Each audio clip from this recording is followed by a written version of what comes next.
बहुत अच्छा काव्य पाठ कर गए, एक बार जोरदार तालियां हो जाए। और अतुल जी ने एक बात कही कि पत्नी कहीं बर्तन कपड़े ना धुलवाए, वहां से 4 पंक्तियां जन्म लेती हैं और बात तक पहुंचाते हैं। मैं काव्य पाठ करते हैं, सुनिएगा। मेरी धर्मपत्नी, मैं अपनी धर्मपत्नी के साथ घर पे गया अतुल जी के। पत्नी ने चौके का मुआयना किया, बर्तन बड़े साफ सुथरे थे। 4 पंक्तियां मेरी धर्मपत्नी की और 4 पंक्तियां भाभी जी की। जो भाभी जी ने अगर क्लासिकल जवाब दिया हो तो अतुल जी के लिए आप लोग हाथ खोलिएगा, तालियों के लिए सुनिएगा। कि चांदी सी चमकती है कुकर कढ़ाई देखो, कि चांदी सी चमकती है कुकर कढ़ाई देखो, आप मुझे भाभी यह राज बतलाइए। कि चांदी सी चमकती, इसमें तालियों के आपके हाथ नहीं खोलेंगे क्योंकि एक प्रश्न है। कि चांदी सी चमकती है कुकर कढ़ाई देखो, आप मुझे भाभी यह राज बतलाइए। बदला है बार बार मैंने काम वालियों को, कौन सी है आती जरा मुझे भी लवाइए। कि चांदी सी चमकती है कुकर कढ़ाई देखो, आप मुझे भाभी यह राज बतलाइए। बदला है बार बार मैंने काम वालियों को, कौन सी है आती जरा मुझे मिलवाइए। तो मंद मंद हंसकर भाभी ने जवाब दिया। अब भाभी जी का जवाब हो तो एक एक आपके खामोश रहे। तो मंद मंद हंसकर भाभी ने जवाब दिया।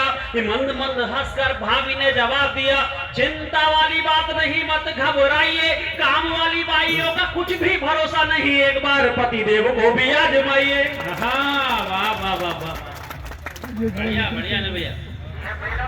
ये मंच बहुत ही सुसज्जित है। यहाँ पर हमारे सौरभ भाई इतना अच्छा संचालन कर रहे हैं। अर्जुन सिसोदिया जी पूरे देश के बहुत बड़े ओज के कवि, और सुरेश रेवला जी आप जानते ही हैं सभी लोग, गौरी मिश्रा जी हैं, अतुल ज्वाला जी और विष्णु जी पढ़ के गए काफी पाठ। बहुत सुंदर ये मंच है। और आइए 4 पंक्तियां इसी को और मैं सौंपता हूं कि 1 साल तक मकान मालिक का किराया नहीं मिला, तो 4 पंक्तियां किराएदार की, 4 पंक्तियां मकान मालिक की। किराएदार ने अगर सॉलिड जवाब, अगर अच्छा जवाब दिया हो तो आप लोग तालियों से हाथ खोलना सुनेगा।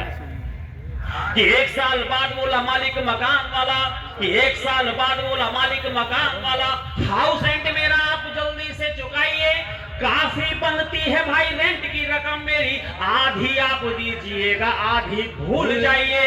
1 साल बाद बोला मालिक मकान वाला, हाउस रेंट मेरा आप जल्दी से चुकाइए। काफी बनती है भाई रेंट की रकम मेरी, आधी आप दीजिएगा आधी भूल जाइए। तो बढ़िया सा ऑफर देख बोले हुए है भाई साहब। अब किराएदार का जवाब हो तो आपके तालियों के हाथ खुले।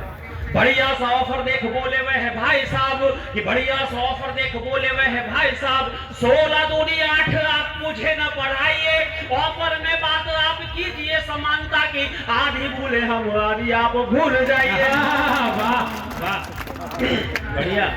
एक चोर थाने में अकड़ के चल रहा था, 4 पंक्तियां थानेदार की, 4 पंक्तियां चोर की। चोर ने बड़ा क्लासिकल जवाब दिया। चोर का अगर जवाब अगर आपको अच्छा लगे तो तालियों के आप लोग हाथ खोलिएगा, सुनिएगा। कि बेड़ियों में चोर देख बोला एक थानेदार, कि बेड़ियों में चोर देख बोला एक थानेदार, बड़ी मुश्किल से तू पकड़ में आया है, तन कर चलना है सख्त अपराध, यहाँ लगता है ससुराल पहली बार आया है। वाह। कि बेड़ियों में चोर देख बोला एक थानेदार, बड़ी मुश्किल से तू पकड़ में आया है, तन कर चलना है सख्त अपराध, यहाँ लगता है ससुराल पहली बार आया है। तो चोर बोला पूरी बात सुनिएगा थानेदार। चोर का अगर क्लासिकल जवाब हो तो आपके तालियों के हाथ खुले। चोर बोला पूरी बात सुनिएगा थानेदार, चोर बोला पूरी बात सुनिएगा थानेदार, बंदा यह ससुराल कई बार आया है, आया जिस बार यहाँ मिलता था कोई और, पहली बार चोर को दुसाला मिल पाया है। हाँ वाह वाह वाह वाह। आप लोगों तक ये बात मुझे अच्छा लगा। ये क्रम और आगे चल सकता है, लेकिन मुझे जिस काम के लिए मुझे यहाँ पर आमंत्रित किया सौरभ भाई ने, मैं वहां आप तक पहुंचता हूं। सुनिएगा सुनिएगा। आज अगर किसी बच्चे से पूछो तुम्हारा नायक कौन है, बच्चे फिल्मी नकली नायकों को बताने लगते हैं, जबकि हमारे नायक महाराणा प्रताप है। अब्राहम लिंकन जब अमेरिका से चले तो उन्होंने कहा मां तुम्हारे लिए भारत से क्या लेकर आऊं, तो मां ने कहा अगर तुम मेरे लिए कुछ लाना चाहते हो तो हल्दी घाटी के मैदान में जाना, वहां से एक मुट्ठी मिट्टी उठा करके लाना, मैं उस मिट्टी को अपने माथे से लगाना चाहती हूँ, ताकि मैं ये महसूस कर सकूं आखिरकार उस मिट्टी में ऐसी कौन सी ताकत थी जिससे कि राणा के केवल 20,000 सैनिकों से अकबर के 2 लाख सैनिक धड़का कांपा करते थे। 4 पंक्तियां कहना चाहता हूं। उस महानायक के लिए 208 किलो वजन लिए, चाहे भाला हो, तलवार हो, कवच हो, तीनों का वजन मिलाकर के 208 किलो हुआ करता था। तब चेतक पे सवार होकर राणा युद्ध किया करते थे। 2 पंक्तियां महाराणा प्रताप के लिए, मेरे लिए ताली मत बजाना, उस महानायक के लिए इसलिए बजाना ताकि महसूस कर सके आगे आने वाली पीढ़ी, उनको लगे कि हमारा महानायक कौन है। कि सितारा एक टूटे तो गगन खाली नहीं होता, सितारा एक टूटे तो गगन खाली नहीं होता, झरे कर फूल कोई तो चमन खाली नहीं होता। हमारी माँ के दामन में है लाखों लाल लाड़ा से, सपूतों से कभी मेरा वतन खाली नहीं होता। वाह वाह वाह वाह वाह वाह वाह। हमारे नायक बाबू सुभाष आईसीएस की डिग्री को पैरों की ठोकर से मार करके, और जब उन्होंने कहा दिल्ली चलो और जय हिंद का नारा दिया और कहा कि तुम मुझे खून दो मैं तुम्हें आजादी दूंगा, 33 करोड़ जनता एक साथ खड़ी हो गई। कहा बाबू सुभाष इस शरीर से जितना चाहे रक्त निचोड़ लेना, हम तुम्हारे साथ हैं। तब वो 2 पंक्तियां कहना चाहता हूं बाबू सुभाष के लिए कि नैनों में एक स्वप्न पुनः लहराया है, नैनों में एक स्वप्न पुनः लहराया है, आओ बाबू सुभाष तुम्हें एक बार देश ने फिर बुलाया है। बढ़िया बढ़िया बढ़िया। आइए, आज जरूरत क्यों है हमारी आने वाली पीढ़ी हमारे महानायकों के बारे में जाने, इसलिए तो मैं कहना चाहता हूं कि जब आजादी का सवेरा हुआ, सूरज ने करवट बदले, एक अगलाई लेकर के क्षितिज की गोद में आया, मंद मंद सबीर बहने लगी, झरनों की कलकल ने संगीत उत्पन्न किया, पंछी घोंसले से बाहर निकले, उन्मुक्त होकर के नील गगन में उड़ान भरी, ढोलकों की थाप पे पूरा देश झूम उठा। ये देश वीर जवानों का, अलबेलों का, मस्तानों का, मेरे देश के यारों क्या कहना। जहां डाल डाल पर सोने की चिड़िया करती हो बसेरा, वो भारत देश है मेरा। जहां पांव में पायल, हाथ में कंगन हो, माथे पे बिंदिया, एक हैप्पीनेस ऑल इंडिया जैसे गीत हवाओं में मिल गए, फिजाओं में घुल गए। लेकिन धीरे धीरे हम अपने महानायकों को भूलने लगे। एक महानायक के बारे में एक रचना आप तक पहुंचाता हूं, वो सुनिएगा। मैं चाहता हूं कि आप लोग एक बार तालियों से मुझे आदेशित करें, एक बार तालियों से मुझे आदेशित। सरदार भगत सिंह, हमारे नीलेश जी, एक रचना सरदार भगत सिंह, एक रचना नहीं बल्कि एक आरती है। इसको आप अगर प्रेम से सुनेंगे तो लगेगा आपने यहां से कुछ लेके गए। सुनिएगा, एक बार तालियों से मुझे आदेशित करते सुनिएगा। बापू ने कहा बेटे ये जमीन पर क्या बो रहा है? बेटे ने कहा बापू इनकलाबी हो रहा हूं, जमीन पर बंदूक बो रहा हूं। इस एक बीच से इतनी बंदूकें जन्म लेगी, अंग्रेज हिल नहीं पाएंगे, गोलियां इतनी चलेगी। तब एक रचना आप तक है, सुनिएगा कि पश्चिम की आंधी से छाया चारों ओर रदेरा था, हरे पेड़ की डालों पर गिद्धों का हुआ बसेरा था। धीरे धीरे कदम बढ़ाए भारत की राजधानी में, जयचंदों ने सुमन बिछाए गौओं की अगवानी में।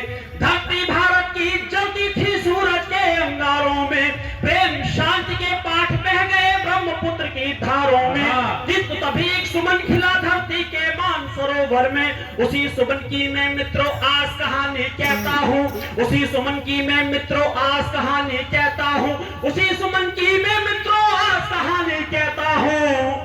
रंगे बसंती चोले की मैं आज कहानी कहता हूँ, रंगे बसंती चोले की मैं आज कहानी कहता हूँ।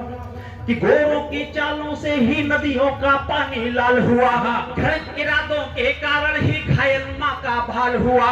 पैरों में जाफर जैसों ने रखी इनके पगड़ी थी, इन्हीं के कारण भारत माता जंजीरों में जकड़ी थी। उधर फिरंगी सत्ता मन में चूर चूर हो सोता था, उधर फिरंगी सत्ता मन में चूर चूर हो सोता था।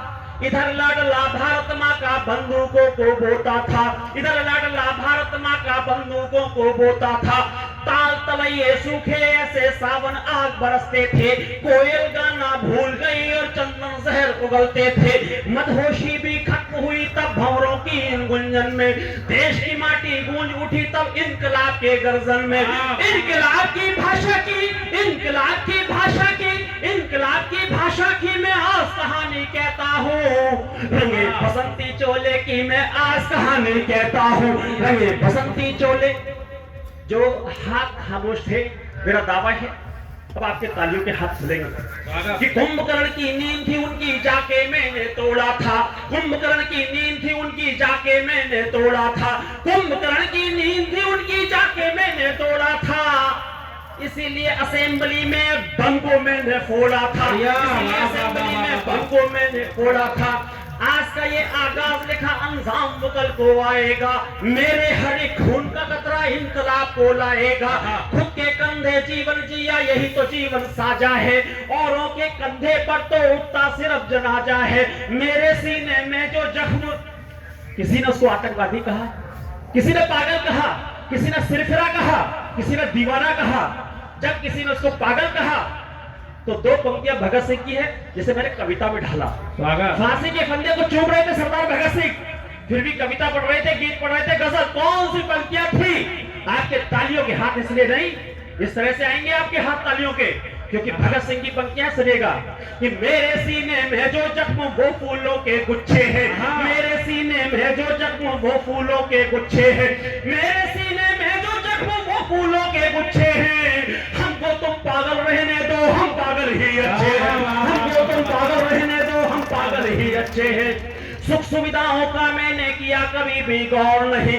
सुख सुविधाओं का मैंने किया कभी भी गौर नहीं। सुख सुविधाओं का मैंने किया कभी भी गौर नहीं। मेरे लिए तो भारत माँ से बढ़कर कोई और नहीं। मेरे लिए तो भारत माँ से बढ़कर कोई और नहीं। देश के नशे में सारा जीवन झूम लिया। देशभक्ति के नशे में मैंने सारा जीवन झूम लिया। देशभक्ति के नशे में मैंने सारा जीवन झूम लिया। देशभक्ति के नशे में मैंने सारा जीवन झूम लिया। इसीलिए हंस करके मैंने फांसी फंदा चूम लिया। इसीलिए हंस करके मैंने फांसी फंदा चूम लिया। हरे और सफेद रंग में उनके ज़हन में 3 रंग वाला तिरंगा था। फांसी के फंदे को चूमते समय हरे और सफेद रंग में केसरिया को घोला है। हरे और सफेद रंग में केसरिया को घोला है। हरे और सफेद रंग में केसरिया को घोला है। इसीलिए शरीर पर मेरे रंगा बसंती चोला है। इसीलिए शरीर पर मेरे रंगा बसंती चोला है। पर्वत सागर आसमान में इस एक नारे से नीलेशी पूरा देश जाग गया था। लेकिन मैं ये देखना चाहता हूं यहाँ के लोग कितने जागते हैं। अगर आप लोग जाग गए तो आप लोग पीढ़ी को जगा देंगे। सुनिएगा कौन सा नारा था, इस पर भी आपके तालियों के हाथ उठे। सुनिएगा कि पर्वत सागर आसमान में गूंजा है बस यही निनाद। पर्वत सागर आसमान में गूंजा है बस यही निनाद। तैयार रहना तालियों के साथ आप। ये एक नारे से पूरा देश जाग गया था कि पर्वत सागर आसमान में गूंजा है बस यही निनाद। पर्वत सागर आसमान में गूंजा है बस यही निनाद। पर्वत सागर आसमान में गूंजा है बस यही निनाद। इनकलाब है जिंदाबाद, इनकलाब है जिंदाबाद, इनकलाब है जिंदाबाद, इनकलाब है जिंदाबाद। इनकलाब की भाषा की, इनकलाब की भाषा की, इनकलाब की भाषा की मैं आज कहानी कहता हूँ। रगे बसंती चोले की मैं आज कहानी कहता हूँ। रगे बसंती